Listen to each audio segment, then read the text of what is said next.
Hello and welcome back to Bastion and Broadcasting. After a week's break, I'm back and I am somewhat refreshed. Lots of sea air, unfortunately lots of whiskey as well, which probably balances each other out in terms of refreshing nature. Tonight we are doing something a bit different. Just before we took a break, I did a Twitter poll asking people what do they want me to do a video of.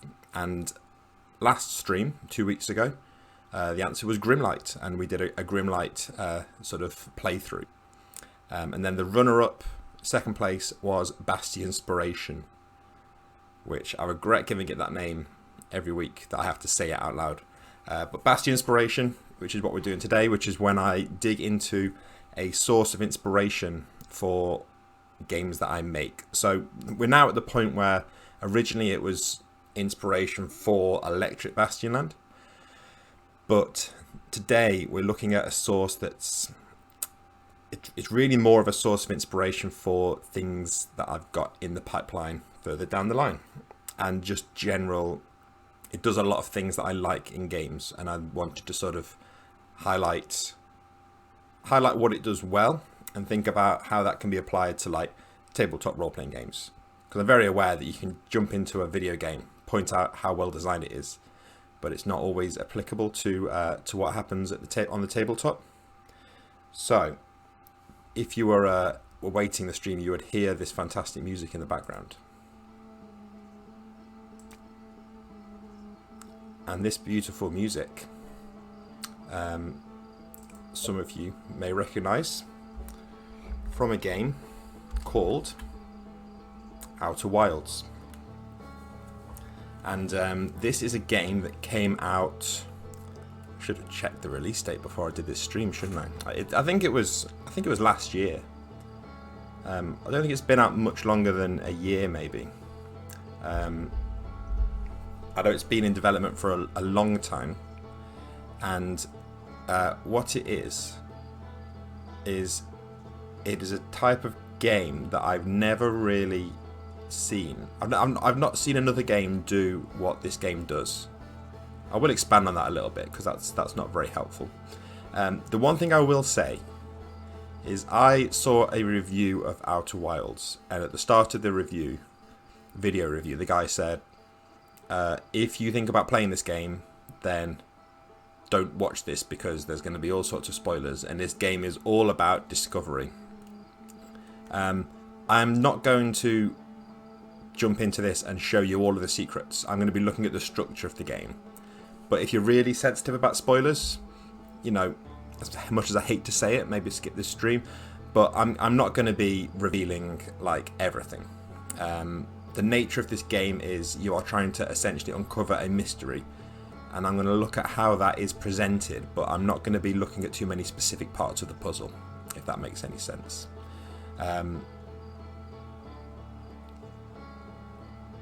So we're going to jump in. TechnoScald saying that he's been playing, watching the Grimlight demo and thinking about playing it. I'm going to be doing something with Grimlight on stream. I will talk about this a bit at the end of the stream, but I'm going to be doing a separate stream for some Grimlight stuff because I don't want it to. I'm very aware that I've been giving a lot of my attention to Grimlight lately, which is great, but I appreciate that people do sometimes want to hear RPG stuff instead of just me talking about this miniatures game. So there'll be a bit of news on that at the end of the stream. So this game, it's a first-person perspective. The quality is not going to be great because my computer is really not great. So if you have a decent computer, it will look a lot better than this. There is a lot to unpack in this game. I will give you I'll give you the elevator pitch as we ride in the elevator. The elevator pitch is you are an alien. I say alien. As far as I'm aware, there aren't any humans, so you might as well be a human. But you're a person living on this planet in space. We can see above us we've got stars, and we should be able to see some of the planets rotating around, and the sun. Have I picked like the worst place to stand? Here we go. So we've got other planets. There's a moon somewhere, and we've got our planet, and we are an astronaut. There is a very short tutorial, but I didn't go through it on this playthrough because I don't want to sort of, again, I don't want to spoil too much. But the tutorial lasts like 10-15 minutes or something, and it gives you the basics of what you need to know.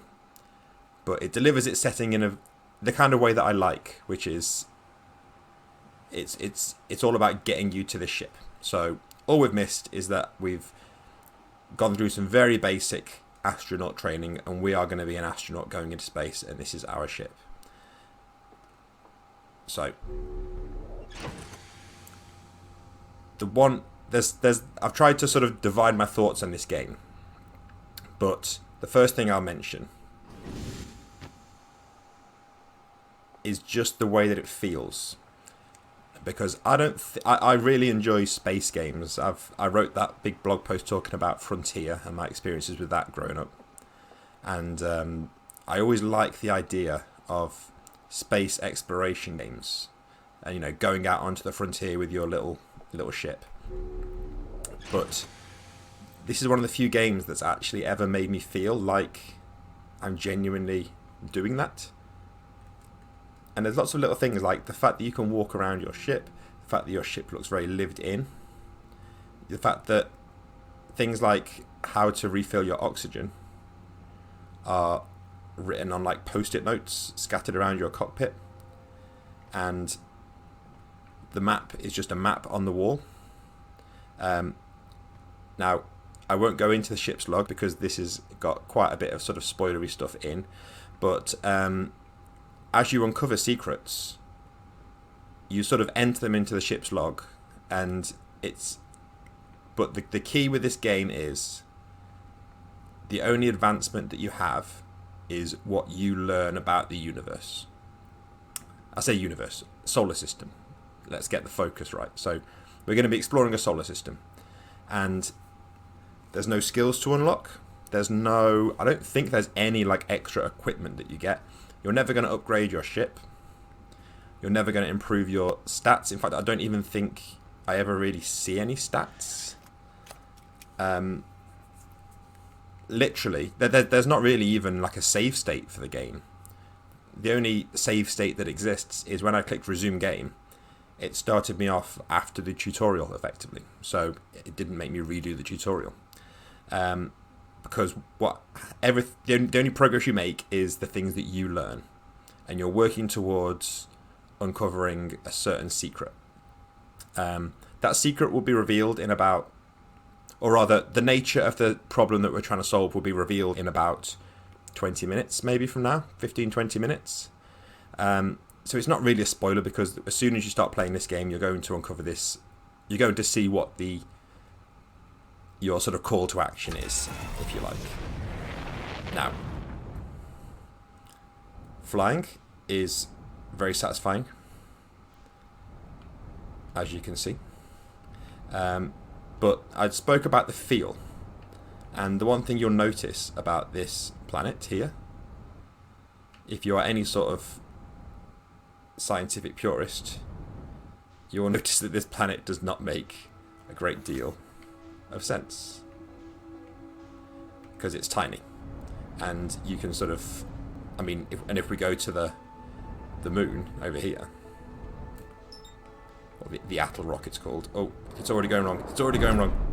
Okay, that's fine. The problem is flying a ship and talking is obviously beyond my capabilities. But yeah, you'll notice the planets are extremely small. Like you can just walk around the planets. And this moon, especially over here, it's the moon to this planet, and it's tiny. Like we can see structures on the moon's surface from all the way out here. And to start with, I was better at this game, you know. I didn't used to just bounce off anything I tried to land on, and I've lost the moon. Okay. Let's land, and then I'll talk more about why I like this idea. So, those of you who have played Frontier or Elite Dangerous, which is something that I've spoken about before,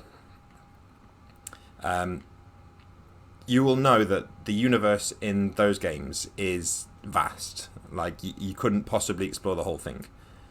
But in this game, not only is it limited to just a solar system, but the planets. Well, let me suit up. So another touch that I like is that you have to go over here and put your suit on manually before going out.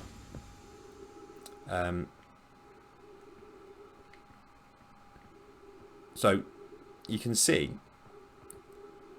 the solar system is actually kind of tiny, because, you know, that's like a medium-sized planet over here, and the moon. Well, tell you what, while I talk, should we run a lap of the moon, and I'll show you how small it is. So we'll go around the equator of the moon. So let's do a bit of a moonwalk, so to speak. Oh, flag. I'm not going to get distracted by stuff. We're going to circumnavigate the moon. Yeah, we've got unidentified signals, that's fine. That's not what we're into right now. I should turn my torch on, that would be useful. And you'll see what I mean, because we're nearly there. Oh shit. There we go, ship. Now we've actually gone a little bit too far here, where we've actually, yeah, we escaped the moon's gravity. Let's go down. Down. Oh, okay. That was successful. So yeah, the planets are small, and generally, some planets might only have like a few little things to investigate in. And at the start of the game, you're not really given much of a clue as to what you're meant to do. You're just kind of told to go out and explore. And you're told that there have been other astronauts that have gone out. So, there you go. There's an astronaut here. And you can kind of talk to them. I can say, yeah, seems lonely up here.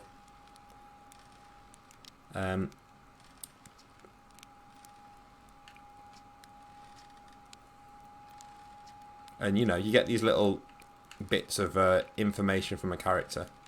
But, again, you're not going to get... He's not going to give you a quest and then a big exclamation mark is going to pop up where you need to go and you need to follow that sign. And he's not going to say, oh, go and bring me back this rock from this other planet and then I will let you advance the storyline to the next point. Instead, you've got to actually ask the right questions and listen to the answers. I do also like that you can roast the marshmallow. Yeah, I've spent too long trying to get that just right. So this is really the first point that I wanted to make, is the way that advancement and progress is handled in this game is kind of unlike anything else I've seen.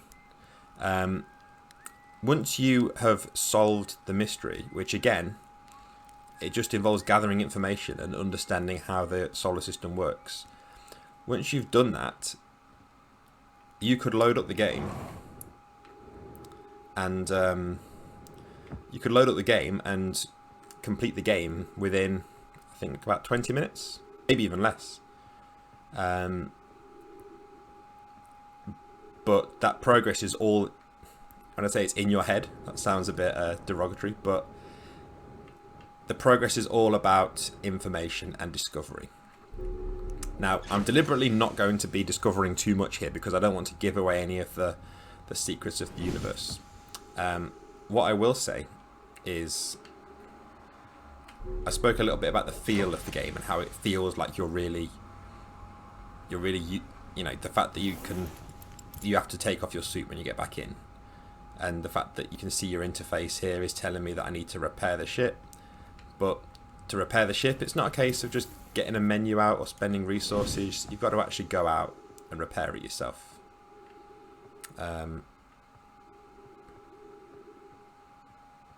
Now, if you don't know this game already, you might be thinking, so you can go around, you can explore a galaxy, but what's the point of all this?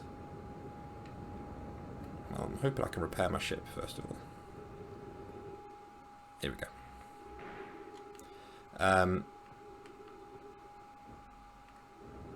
Let's do some repairing. There we go. What's the point of all this? That will all become clear very soon. Where's the damage? So I have damage to my... Oh, master alarm. We don't have control of that. So you're gonna ask, what's the point in all this? Like, we've gone to the moon, great, and there's some weird stuff there, and I'm kind of telling you that, like, yeah, I'm not going to explore the weird stuff because it's not. I don't want to give the game away completely. Well, like I say, last chance to avoid spoilers because pretty soon we're going to discover what the main mystery of the game is that we're trying to uncover. Getting back to the design of the solar system. I spoke about how this is perhaps more of an inspiration for other projects than it is Electric Bastionland. Obviously, there's an allusion there to Intergalactic Bastionland, which is the proposed sort of next project in the kind of Bastionland series, if you like, if you want to call it that. But this game is... I've always liked the idea of the living stars, but I've struggled to think about how you could make space work and make it interesting with the kind of play that I like in a role-playing game. The kind of high information, like high agency, giving the players lots of information to make impactful choices. It always felt kind of tricky to do that with a traditional kind of giant space map. It just felt kind of at odds with that style. It felt like it was too big to understand, and you needed to know. You know, you would have players that knew more about how space works than others did, and you know, they would have an advantage, which I didn't necessarily want. But here, space is presented in a way that is very clearly that you are in space. But the imagination on display, it's like they've taken the idea of what space could be, much in the same way that with Bastion. I didn't want it to feel like just London, you know. I wanted it to feel like the idea of what a city could be, and this, to me, feels like the idea of what space could be. There are things going on that couldn't possibly exist in real space, but yet it is still... Oh, let's get rid of that. It is still unmistakably space. Like, you know, I'm going to slightly spoil this planet. Let's get out here. Like this planet, you've got... Not only do you have a planet, well, you know, planets that are so close together that they can see each other like we would see the sun in the sky. As far as I'm aware, that's a bit of a no-go. You've got a hollow planet here that seems to have walkways down into it and a black hole at the centre, potentially. You've got a moon that's just lava and it's spewing out lava, and you know it's destroying this. It's destroying its host planet. Like, these ideas are great and they feel spacey, for want of a better word, but they aren't limited by what our real space could be. Remain83 asks, what is the name of this game? I should be saying it more often because I said it right at the start and then didn't mention it again. It's called Outer Wilds. Not to be confused with Outer Worlds, which is a completely separate space game that is completely unrelated. And that's a much more kind of traditional Fallout 3 style Bethesda style kind of RPGs from what I can gather. This is something very different. It's called Outer Wilds. Just keeping an eye on the sun there.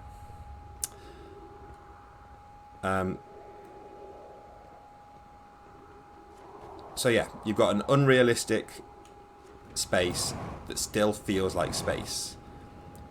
Much in the same way that Bastion is an unrealistic city that still feels like a city. Or Deep Country is unrealistic but still feels like what we know of, you know, living in the countryside.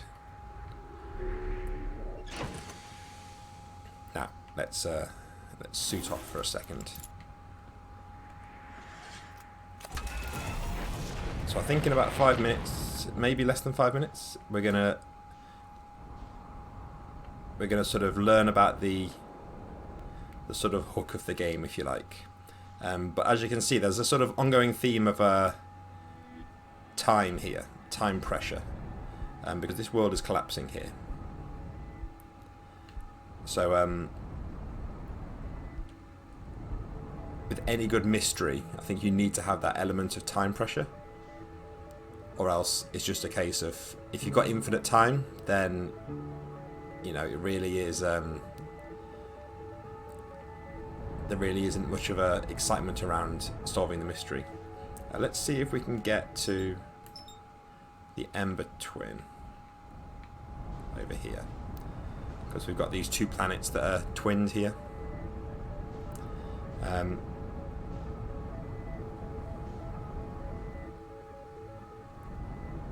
We're very close to flying into the sun. Let's not do that.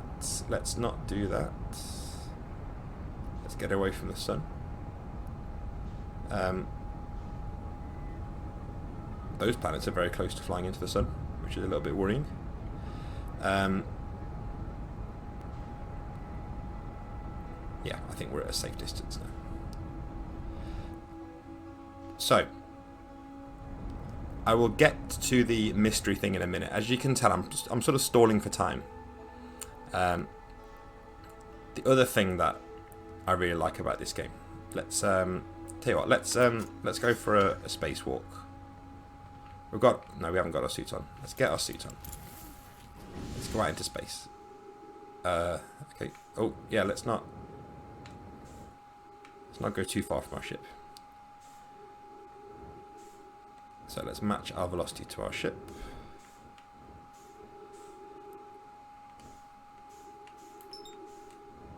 There we go. You have a couple of tools at your disposal.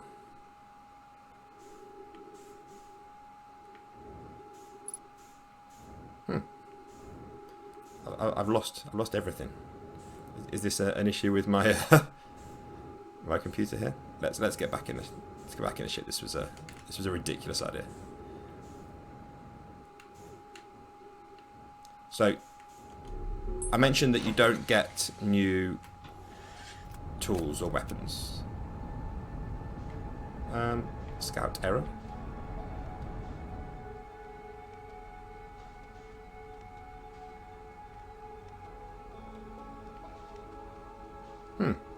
So this has never happened to me before. I've lost our sun. I think this might be an issue with the performance of my computer in it. Let's see what I can do.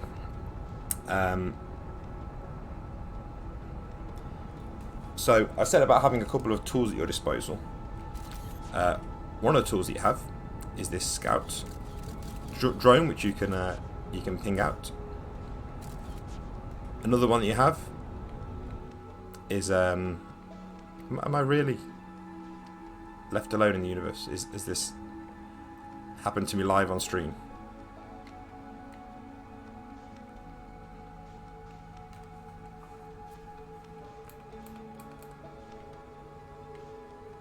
This is bizarre. I've never encountered this before.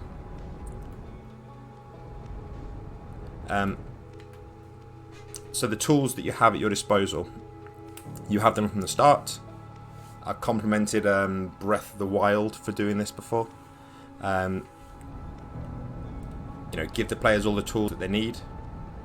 and then just give them sort of new problems to use those tools in. Ah, right. We've flown quite the opposite of flying too close to the sun. We've flown too far away from the sun by far. So let's amend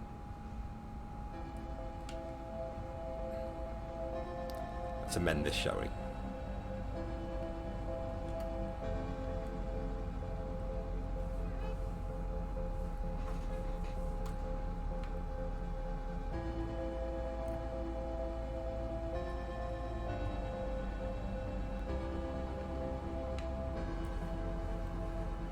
So we're now racing towards the sun.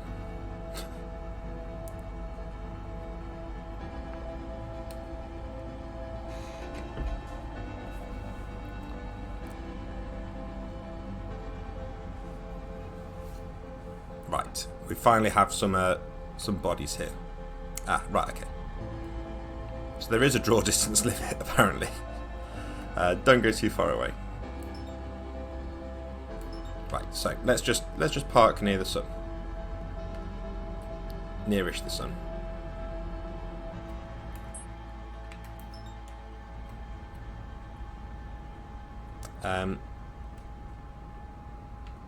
So while we wait here for what's about to happen, you can now see what I was trying not to give away.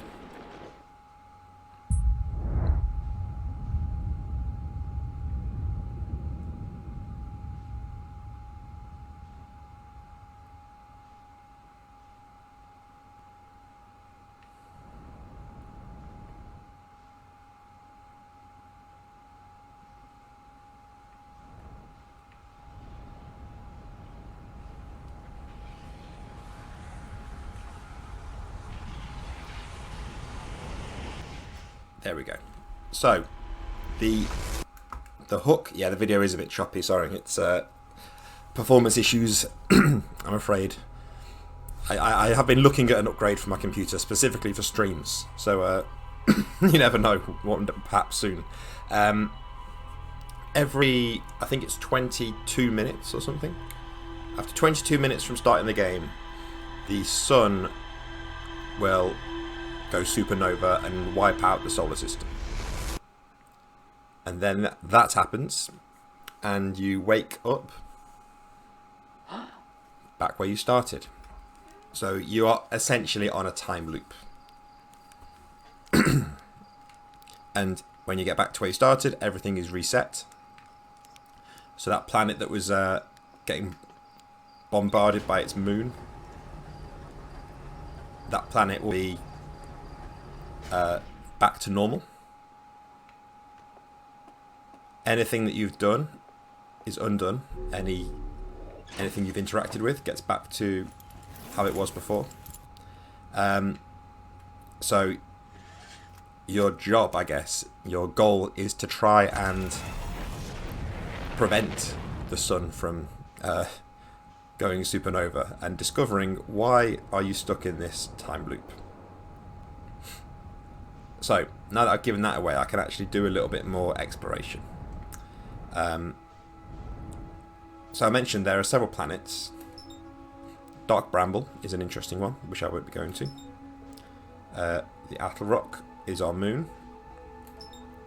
We have the Ember Twin and the Ash Twin, which are these two twin planets. In fact, I'll tell you what, let's go to Ember Twin. And like I said before, everything that you've done is reset. So the only advantage that we have over the previous time loop is whatever we've learned. And there's something about that really appeals to me. The idea that I really like games that kind of shake an assumption of what people think a game has to be. And, you know, you kind of assume, because we've had the ability to save your game progress for the last 30 years or whatever, you kind of assume that now that we're at that point, that every game should have, you know, there should be there should be a point where you save your game and you're making progress towards the goal. So of course you'd save your game. Let's just try and get a nice cushy landing here. This is not looking cushy.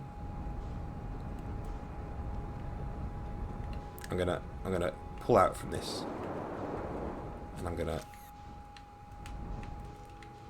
try a different approach.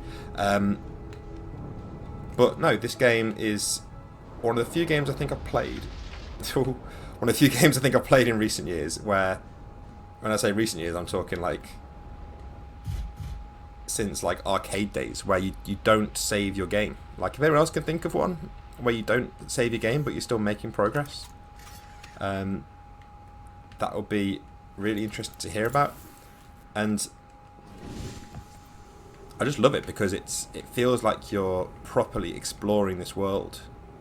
So here we have, 2 planets that are basically an hourglass. So one of them, let's see if I can chase it down. You can see one of them is just full of sand, and that sand is filling up this world. Let's see if I can get over here. Now, most of the mystery part tends to come from... Oof. Am I dead? No. Most of the mystery tends to... most of the clues, rather, tend to be based around these structures that you find. And within these structures, you'll find things like this, which are writing in an alien language. There are aliens that have been here before us, and like I say, you will never find one of these clues that just unlocks a waypoint on the map or gives you a quest. All it's ever going to give you is information. So, the Sunless City. So we now know that this place is called the Sunless City, but that's kind of all that we know, really. I mentioned about the tools that you have at your disposal to explore. Oh, here we go. We've got some more writing here. Activate the gravity cannon. Okay. Call the shuttle home. Oh, and this is spinning writing here. The shuttle is currently resting at the comet. Now, you've got to remember that, and you've got to, you can probably work out where the comet is if you go out and explore the solar system a little bit, but so we can't get through here, really. But you've got to work that out. It doesn't unlock waypoints on a map or a quest. Your tools, I'm going to show you very quickly because I think they're kind of cool. You've got this probe launcher. So it goes through, and then you can look around with it. You have a signal scope, which can be tuned to various frequencies. So you can find a distress beacon. Outer Wild Ventures, which is like the other astronauts that came before you. You can sort of hone in on them. Where are they? You can like listen in on them on the radio. Here we go.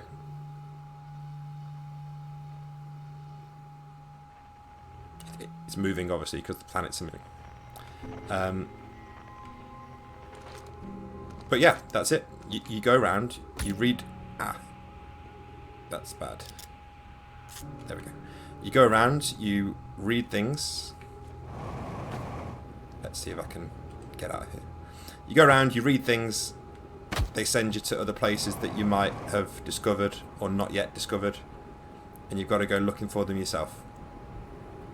And that approach that is very much in line with what I've said before with role-playing games, which is give the players all the information, but don't make it easy for them. But don't make it... Let me get my story straight. Give them more information than you might think they need, but make it so that information isn't enough to just get what they want. So if you're trying to solve a mystery, you can go and get all the clues, but it's not a case of right, we've got all the clues. You check them all off. Okay, we've won. It's then what they do with the information that's important, and the choices they make, the actions they take. That will all come from the information. Just catching up with the chat while we're here. Ceaseless. Something's happening. That's fine. Ceaseless Carbine says Sunless Sea in the default permadeath option. Yeah, so there's the whole roguelike thing where you don't save because you're just doing a run. But this is kind of different because you'll do a run and you'll die, but you're still working towards something. And I know that a lot of roguelites have a kind of an ongoing progression outside of each individual run. But you know, this really is the case that you boot up the game and it kind of doesn't remember anything that you've done on a previous run. Captain Lucky Luke, do you feel they need to rush it because of the time pressure? I'm one of those players that tries to explore every corner of the game space. Yeah, well, Ceaseless Carbine's kind of answered this in the chat, but you're right that, in a way, having only 22 minutes on each run to explore, if anything, it makes me chill out a bit more because I know that I'm not going to be able to, like, I'm not going to complete the game on this run. Like, all I can do is go out, explore somewhere. If I feel like I've explored it pretty well, I can go back to somewhere else in the solar system, maybe somewhere that's a bit different later on in the time loop because things are always changing. If you don't want any spoilers, please look away now, because in the ship's log you do have this kind of map, which I'll be vague. It's an idea map basically, so it's just things like rumors, like the idea of an escape pod there. That's not giving too much away. So I can see the clues that I've already worked out about the escape pod, number one. And I can see the clues that I've already read about that. But all this, it's what I do with the information. I think that's the important bit, is put the information out there if the player chooses to go and ask questions and explore and find the answers. But then it's what they do with the answers that's important. So let's blast off. So I would thoroughly recommend getting this game because I don't think it's a full price game. I think it's a relatively affordable game, and it is genuinely, and I haven't completed it, I won't lie.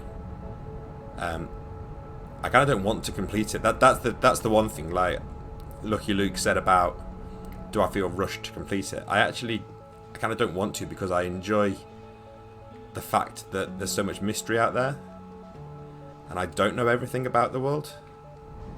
I feel like when I got to the point, if I get to the point where I know everything about the solar system and I sort of solve the issue with the sun, I think I'd feel quite, I don't think sad's the right word, but I would feel a certain sadness that it's all over. So I do like dipping back into it. It's impossible, but I love the feel of exploring space so much here that I kind of wish there was just like a procedurally generated version where I could just keep on exploring random worlds, but it wouldn't work because the whole point of the game is how sort of handcrafted it is. This is not going well. So we're going to go down into this planet, I think. Yeah, let's go into Giant's Deep. Why not? Remain says, does the log keep up to date with what you discovered? Yeah, the log only contains what you've actually discovered. So if I were to go down, let's see if I can actually discover something on Giant Deep. Here we go.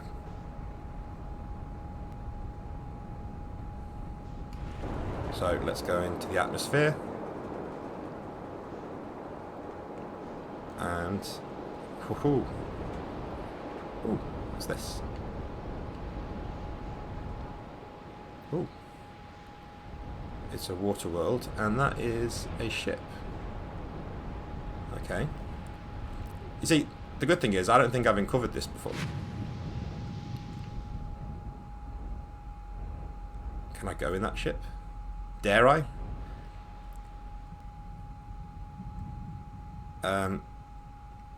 Don't know if I trust this. I'm going for it. Life's too short. Okay, suit. We're going in. This was a terrible idea. Okay, that's my ship. This ship. Let me in.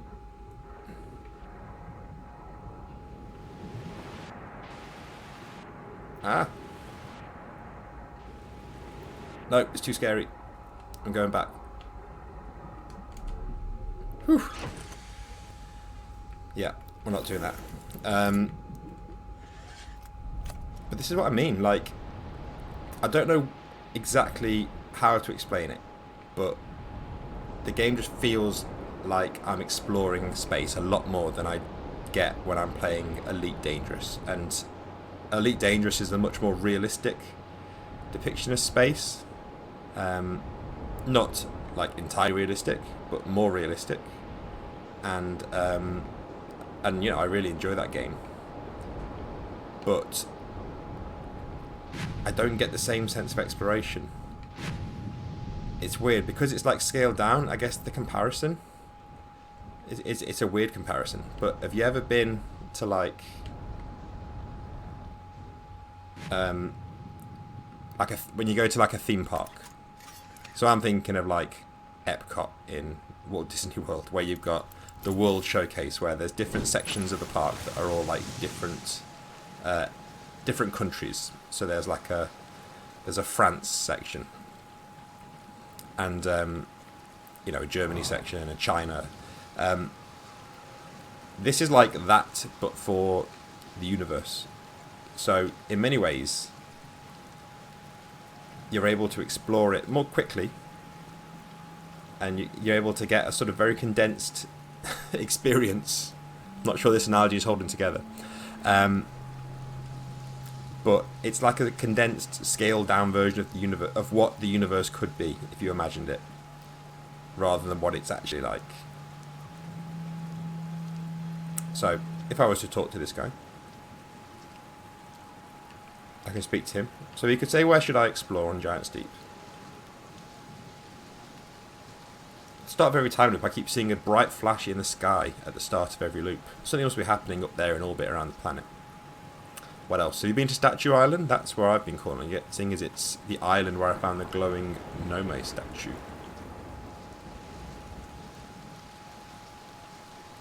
So,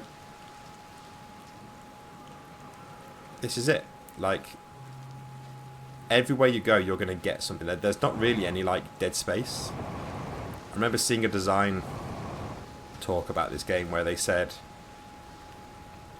they deliberately left areas that don't contain anything, like, to explore. They sort of deliberately left it sort of barren and vague. They didn't just have, like, little cosmetic touches to, like, fill the emptiness, because players would go and explore there. So what that means is you kind of know that it's like all killer no filler when it comes to exploration. So we're looking for Statue Island. That's all that we know. I don't think I've actually done this. Oh, hello. This looks promising. Okay, let's oh. The ship is very robust, which I really appreciate. Right, we're suited up. Right, let's see what we can see up here. See if I can uncover another clue. Now, I spoke about this sort of game feel here, and how there's lots of little touches that make it feel very, very real and very, like, lived in. Like, your ship is, like, made out of, like, wood. Lots of wood panels and, like, just, like, big metal drums and stuff. Like, it looks ridiculous if you aren't to think about actually going into space. But it's consistent with the world that you come from. So I didn't really explore the sort of Timber Hearth, which is where your little alien guy comes from. But it's a very kind of it fits the feel of the ship, basically, where you come from. Ah, there we go. So this is the statue that you found. Interesting. Let's see what the text says. Statue workshop. And this has been broken. Ah, so there you go. It pops up with ship's log updated when you sort of uncover something. So the other thing that this game kind of reminds me of is the old Myst. Oh, what's going on?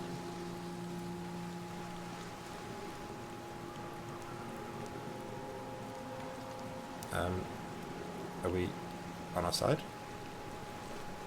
There we go. The old Myst games for PC. Myst and Riven, and those kind of games where you sort of wandered around a weird landscape trying to solve puzzles. Now, I could not get into those games at all. I would say this is a good evolution of that idea into something that's actually enjoyable to play for me. Sorry to upset all the Myst fans out there. Let's get out of here, because I'm going to actually finish up my thoughts on this rather than just make you watch me play the game. Also, Taki asks, is this the sort of game where you can just mess around in? Definitely. In fact, that's kind of just what I do. I spoke about the sort of theme park element to it, and weirdly, I do just really enjoy exploring places, even if I'm not making tons of progress. I do just like exploring the galaxy. I keep saying galaxy. I wish there was a whole galaxy, but the sort of the small scale is, I think, the only way they can make this work. Ah, so there's the ship, the thing that's orbiting that planet that we could explore at a later date. And this is the interloper, which is the comet. So we heard that there is like a shuttle on this comet. Let's not crash. Okay, I was lucky. So the problem with comets is that they are very fast. Right, there we go.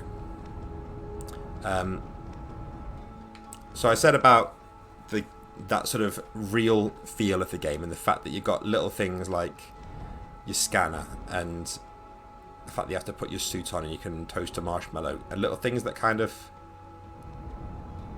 sell the feel of the game. I'm aware that we're getting very choppy here. I have to apologise.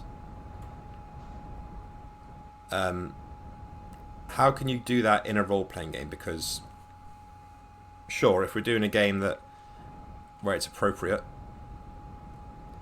thematically, we could all go and have toasted marshmallows in the break in the game. But is there a way of doing that? Ooh. Okay. Doing it without all those physical props. And a lot of that will come down to presentation of the game. So if you look at something like... Oh, okay. Yeah, the sun's gone. So we've run out of time again. So we'll leave it there. But getting that kind of feel for your game and thinking about how you want that feel to be is really important. I think a game that does this extremely well is Mothership. You look at anything that's any of the Mothership books, you could put that down in front of the players and it feels like kind of like an artifact from the world. It feels like it's putting them in the mood of what Mothership is. Morkborg is obviously the other one that is very strong in that sense. So even if you're playing what you think is kind of a relatively generic fantasy world or sci-fi world, think about the theme that you want. Do you want it to feel cozy and kind of pastoral and like everything's made out of, handmade timber, pine trees all around you? Like, you've got to work harder than a video game developer really to get that theme across. But think about how you can do it, and think about how you're presenting material to the players. Now let's cut this off here. We've had a couple of questions, I think I can see, so I will actually answer some questions. Let me close down this game actually, because that's going to It's going to significantly improve our performance, I think. So, thank you for watching Bastionspiration. I hope it has been some use. I never know with these Bastionspiration ones. It all started with Knit Stories, which I felt was kind of very much a sort of underappreciated game that I really wanted to shine a bit of a light on, and had some really interesting ideas. But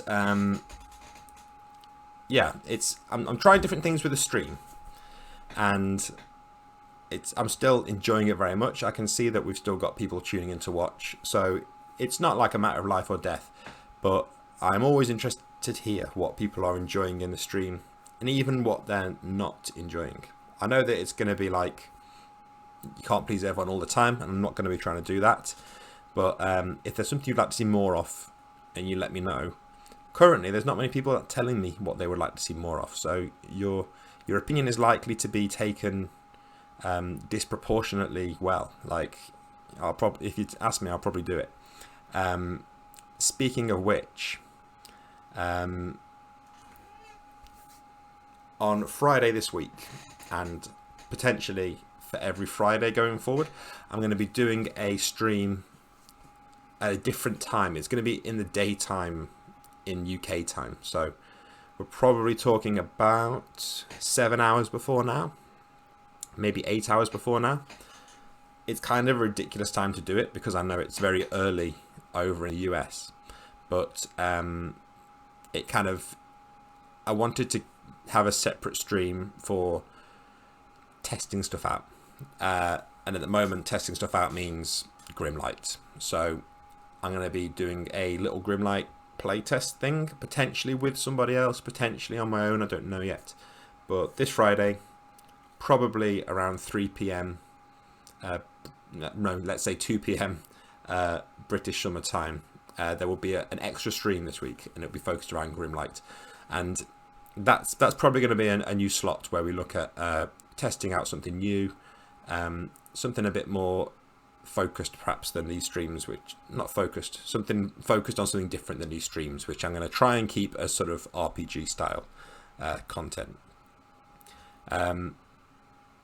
Yeah, Captain Lucky Luke says more Electric Bastion and actual plays. That is something I'm working on. It's a pain for me. It's a pain for me to do because last time I could barely get it to work with Sean and Sean and Alan when we did our actual play. So I had a lot of technical problems, and I want to avoid that happening again because I kind of managed to just blag my way through it. So I need to dedicate a bit of time to doing it properly.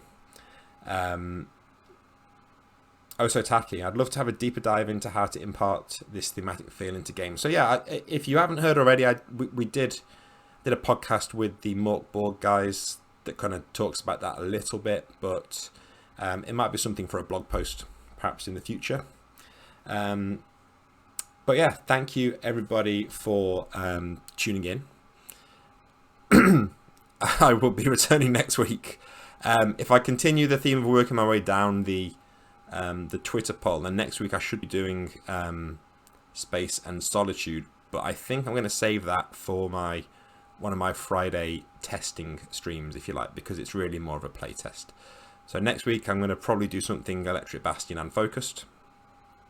I've got a few ideas around things that I could do with it, but I'm always open to suggestions. As always, you can go to bastionand.com and see everything that's going on. You can support me on Patreon, which doesn't technically support this stream, but it does support the blog and the podcast. If you've not been following the podcast, I would recommend it a lot, because this week there was an episode with Emmy Allen, which was, I think, really interesting. I really enjoyed it anyway. And there'll be a new episode coming out on Monday. There's 2 left in this series. And yeah, thank you again. And stay safe.